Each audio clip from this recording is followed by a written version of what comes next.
The grand chamber of the Galactic Council hummed with the quiet murmurs of 200 different species.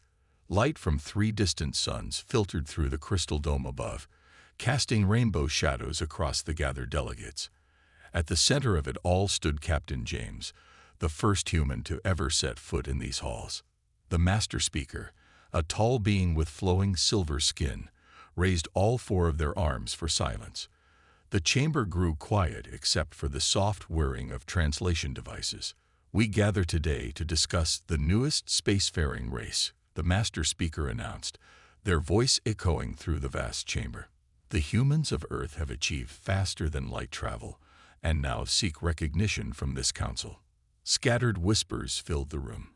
A delegate from the rock people of Delta, their crystalline body glowing with stored knowledge, spoke first.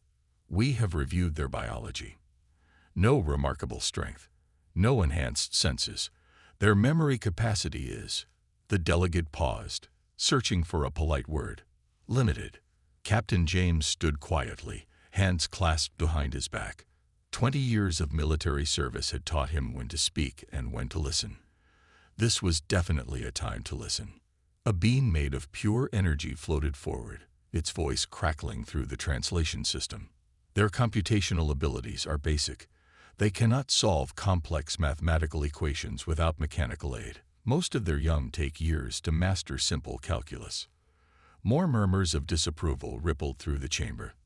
The master speaker gestured toward a small bug-like creature with complex patterns running across its shell. "What of their technological achievements?" The bug-like being clicked its mandibles together. "They reached space using chemical rockets. Their first computers used vacuum tubes. Even now, their fastest quantum processors are thousands of times slower than our juvenile teaching machines." Captain James felt the weight of hundreds of eyes studying him. Some were actual eyes, others were sensory organs he couldn't even begin to understand. He maintained his calm expression, remembering his briefing. First contact situations were delicate. Sometimes the best response was no response at all. A massive being, whose body seemed to shift between gas and solid states, moved forward. "Perhaps we should examine their history. Surely a species capable of reaching the stars must have some remarkable achievement." The rock person's crystal body flickered as it accessed its perfect memory. "Their history is concerning. They spent most of their development fighting among themselves. Their nations competed rather than cooperated. They nearly destroyed their planet several times. And yet," the master speaker noted, "they survived. They unified. They reached the stars." A thin creature with skin like polished metal raised an appendage. "Through brute force and inefficient methods.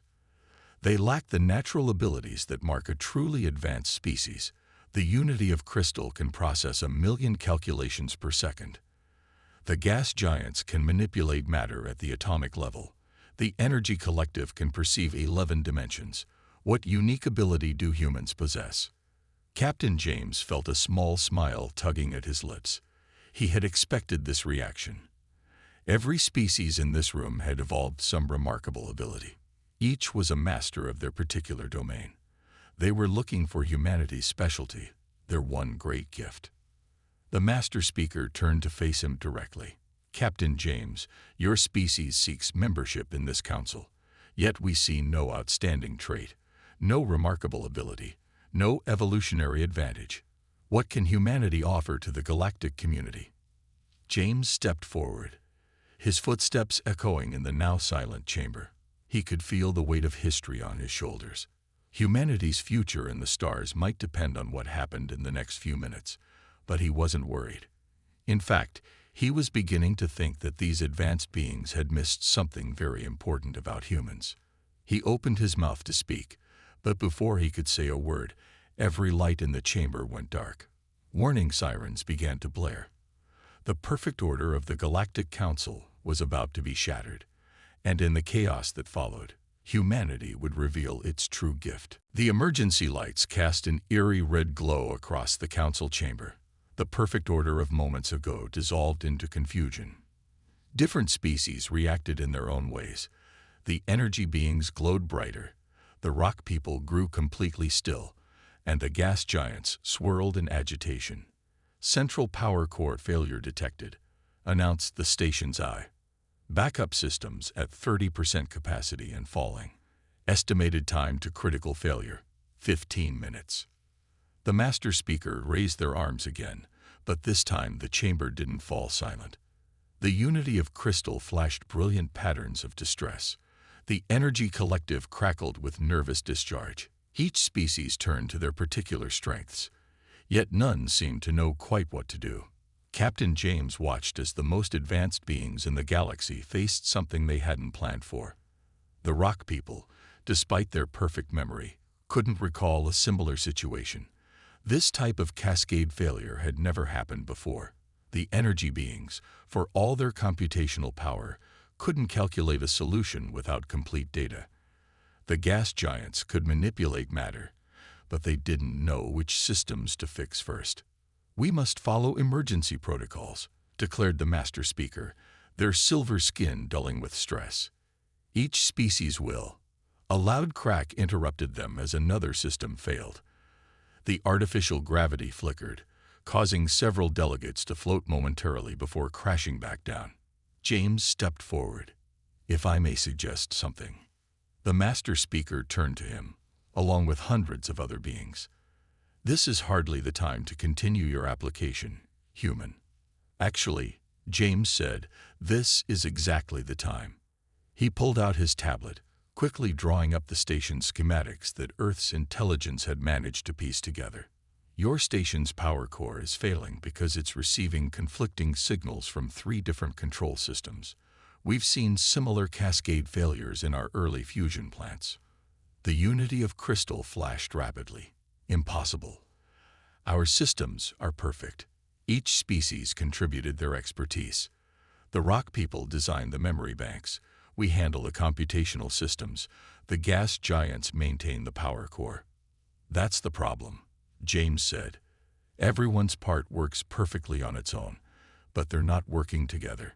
You need someone who understands a little bit of everything. Someone who can see the bigger picture." He turned to the master speaker.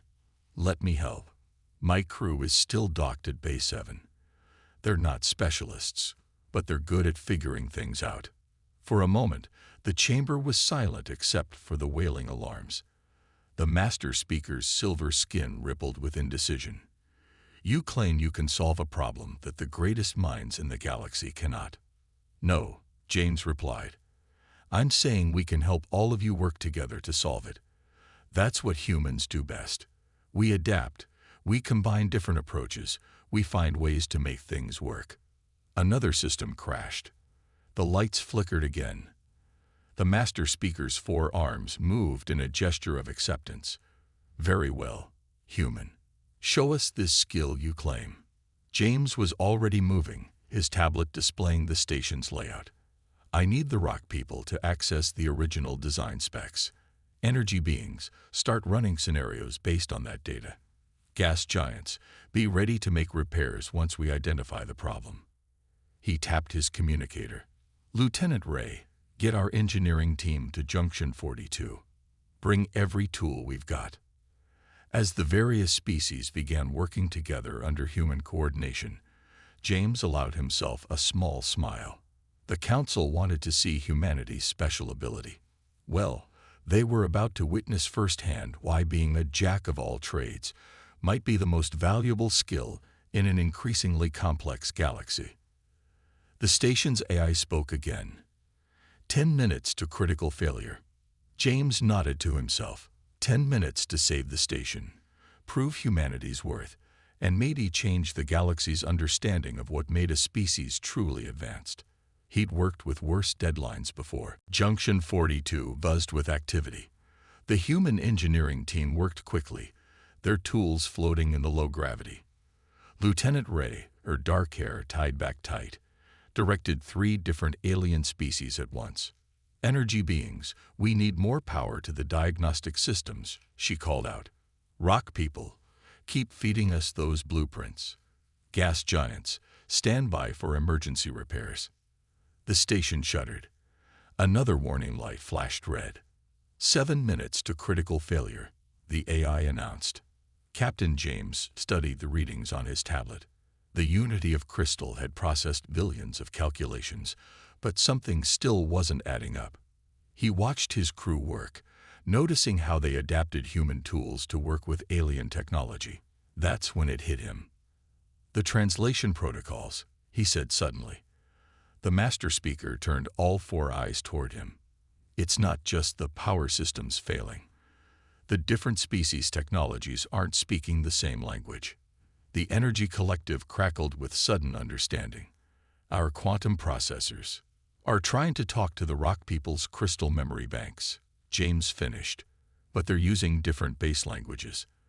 The station's translation system isn't just for speaking, it's for making all your technologies work together." Lieutenant Ray looked up from her work. Like trying to run ancient Earth software on modern quantum computers without proper emulation.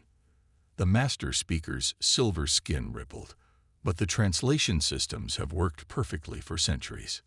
"Maybe too perfectly," James said. "Each species' technology evolved separately. The translation system handled the differences automatically. But now it's failing." The rock person finished, their crystal body pulsing with stored data. "And none of us noticed because we each only understood our own systems." Another violent shake ran through the station. Emergency bulkheads started closing randomly as systems misfired. 5 minutes to critical failure.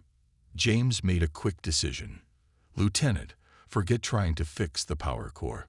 Focus on the translation protocols. We need to write a basic bridge program. Something simple that can get these systems talking again." "That would take weeks of coding." The unity of crystal flashed in protest. "The complexity." "We don't need perfect," James interrupted. "We need good enough. Ray, remember that patch you wrote for the Mars colony crisis, when we had to link old Chinese life support systems with new European power grids?" Ray's eyes lit up. "Basic machine code. Nothing fancy. Just enough to say yes, no, and wait." Her fingers flew across her tablet. "Like teaching two people who don't share a language to trade using hand signals." The energy beings crackled with doubt. "Such a primitive solution." "Primitive solutions built our civilization," James said. "Sometimes simpler is better." "Ray, how long?" 3 minutes if the rock people can store the code, and the energy beings can distribute it." Another system crashed. The lights flickered dangerously. 3 minutes to critical failure. The master speaker's silver skin had turned almost gray with stress. "Do it." The next 3 minutes were a blur of activity. Ray typed furiously while calling out instructions. The rock people stored each line of code as it was written. The energy beings prepared to transmit it through the station's systems. The gas giants hovered nearby, ready to make emergency repairs. James watched the countdown timer, his heart pounding. This was humanity's moment, not because they were the strongest or smartest, but because they could work with anything, adapt to everything, and find solutions no one else would think of. 1 minute to critical failure. Ray looked up from her tablet, face shining with sweat. "Uploading now." The station held its breath. Hundreds of beings, representing the most advanced civilizations in the galaxy, waited to see if a primitive human solution would save them all. The station's systems hummed as Ray's simple code spread through its networks. For a moment, everything went completely dark. The emergency lights died. Even the artificial gravity failed, leaving everyone floating in the pitch black. 20 seconds to critical failure, the AI announced, its voice distorted and slow. In the darkness, Captain James heard the energy beings crackling with nervous energy. The rock people's crystalline bodies gave off a faint glow. The gas giants swirled uneasily in the zero gravity. 15 seconds. Lieutenant Ray's voice cut through the darkness. "The old systems are shutting down. Come on, reboot already." 10 seconds. The master speaker's voice trembled. "Human, if this fails, trust us," James said firmly. "Sometimes things have to get worse before they get better." 5 seconds. A tiny light flickered in a corner panel. Then another, and another. 4 seconds. The main lights sputtered weakly. 3 seconds. The artificial gravity kicked in suddenly, dropping everyone back to the floor with a thud. 2 seconds. The emergency lights came back on, steady and strong. 1 second. The main power hummed to life. Screens lit up across the chamber. The AI's voice returned to normal. Crisis averted. All systems functioning at basic levels. Translation protocols operating at 60% efficiency. A cheer went up from the human engineering team. Ray pumped her fist in the air, then quickly tried to look professional again when she caught James's eye. He just smiled and nodded at her. The unity of crystal flashed rapidly. 60%. That's barely above minimal functionality. But it's stable, James pointed out. The systems are talking to each other again. They're not trying to be perfect anymore. They're just doing what they need to do. The master speaker moved forward, their silver skin returning to its normal luster. Explain this solution, human. How did such a simple program succeed where our advanced systems failed? Ray stepped forward, holding up her tablet. We wrote a basic translation layer, like a simplified version of your protocols. Instead of trying to make everything perfect, we just gave the systems enough common ground to work together. Think of it like this, James added. If you have people who speak different languages trying to trade, they don't need to learn each other's entire language. They can start with simple words and gestures.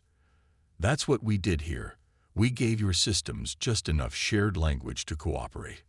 The Rock People's representative glowed thoughtfully.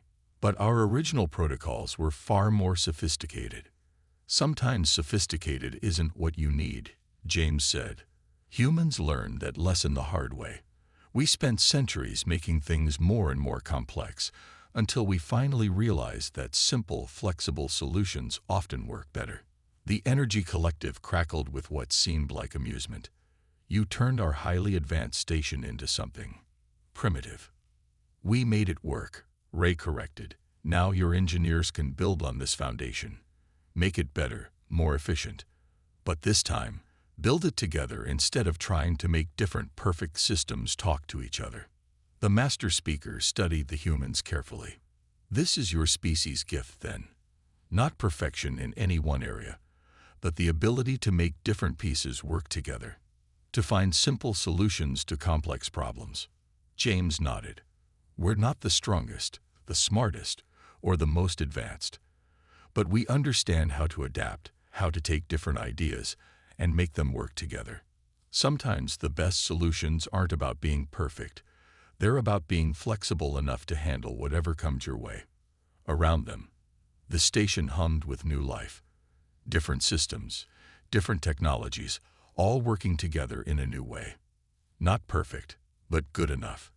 And sometimes, James thought, that was the most perfect solution of all. In the hours following the crisis, the Great Council Chamber became a busy workshop.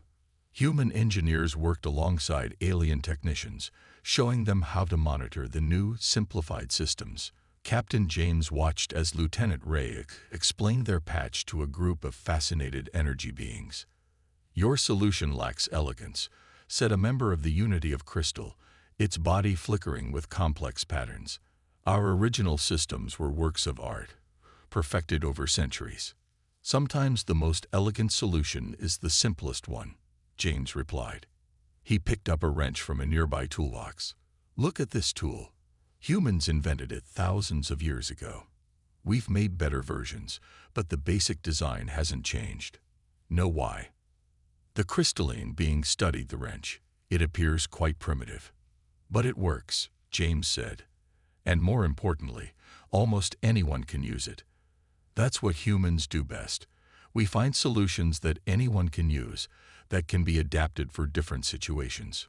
Across the room, the master speaker conferred with representatives from various species. Their silver skin rippled with changing patterns as they discussed the day's events. Finally, they approached James. Your crew's actions have sparked much debate, Captain, the master speaker said. Some say you have damaged our station, reduced our advanced systems to a primitive state. James nodded calmly. And what do others say? Others point out that our perfect but separate systems nearly destroyed us today. They suggest that perhaps we have become too specialized, too focused on perfection in our individual domains. A gas giant drifted closer, its form swirling thoughtfully. We noticed something interesting, human. When the crisis began, each species tried to solve it using their particular strengths. Only your people thought to combine our abilities. That's because humans are generalists by nature, James explained. We're not the best at anything, but we're pretty good at a lot of things. More importantly, we're good at seeing how different pieces can work together. The rock people's representative glowed softly. We have perfect memory, yet we never considered that our pursuit of perfection might be a weakness.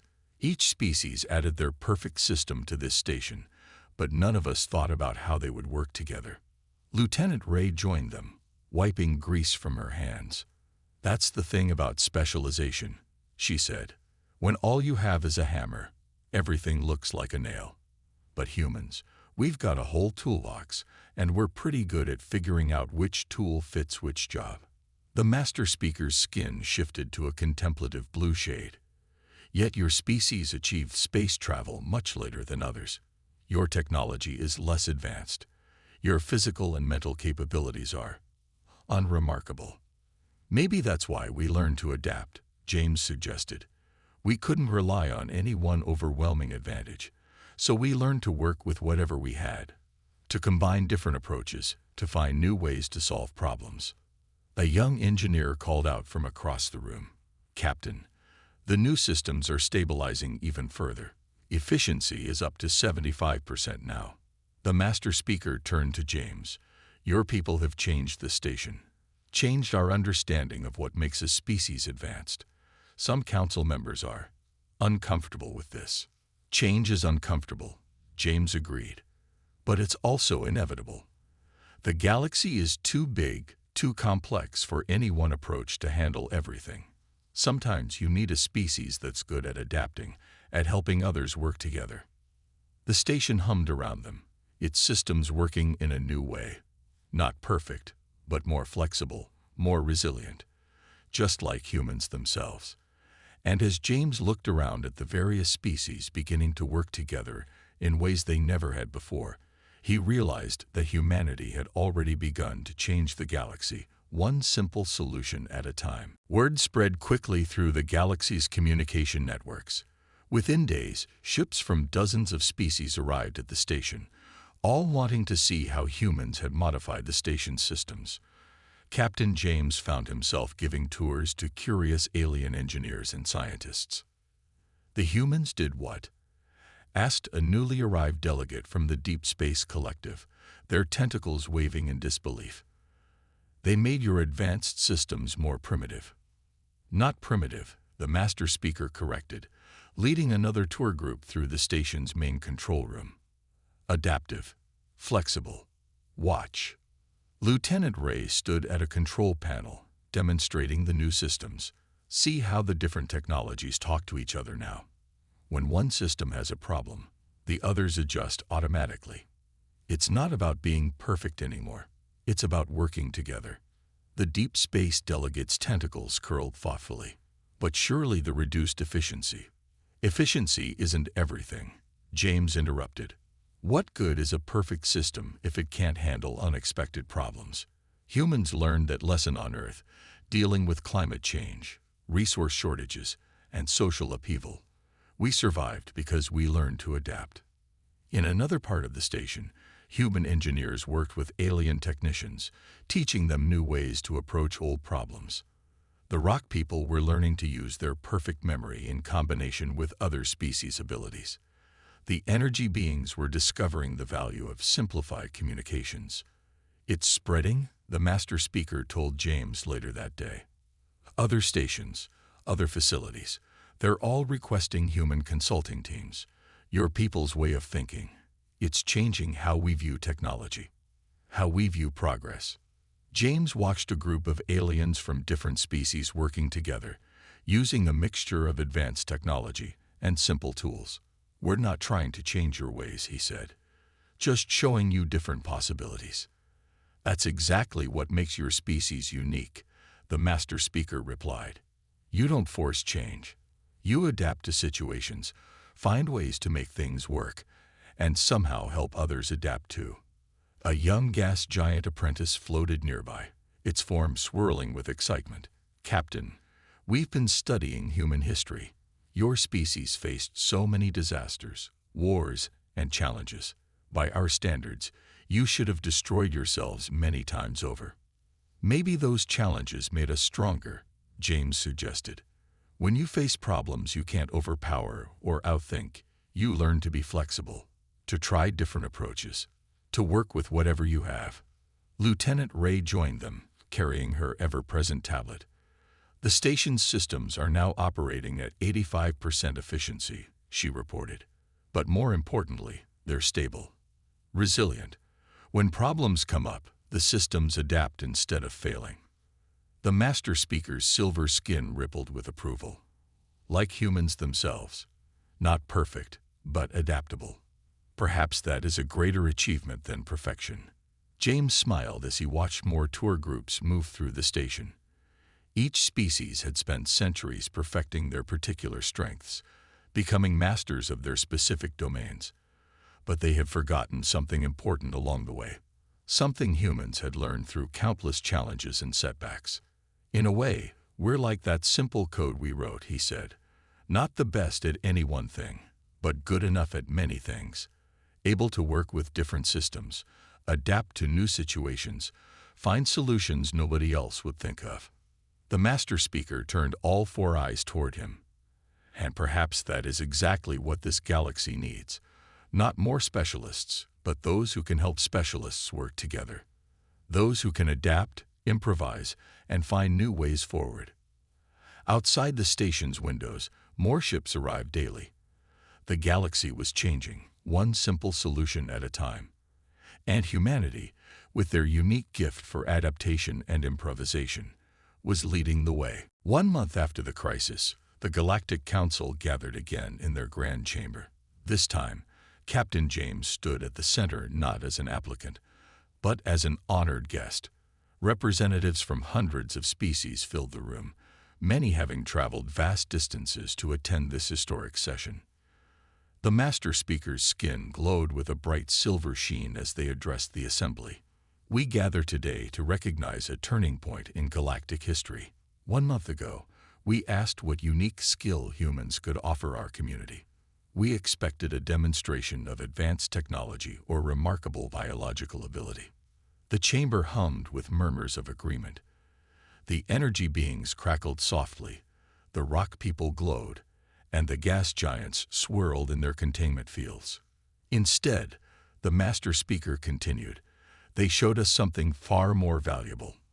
Lieutenant Ray, please share your report." Ray stepped forward, her uniform crisp and neat. "In the past month, 37 major stations have adopted our adaptive systems approach. Efficiency rates vary between 75 and 90%, lower than the previous perfect systems, but with zero critical failures. More importantly, different species are working together in new ways." She gestured to a group of alien technicians. The rock people now use their perfect memory to help energy beings optimize their calculations. Gas giants work with crystal unity engineers to maintain systems that adapt rather than fail. Everyone is learning to combine their strengths. A member of the Deep Space Collective raised their tentacles. "But is this not a step backward? We achieved perfection in our separate domains." James stepped forward. "Perfection is a worthy goal," he said. "But the universe is messy, unpredictable. Sometimes being perfectly adapted to one situation means you can't handle change.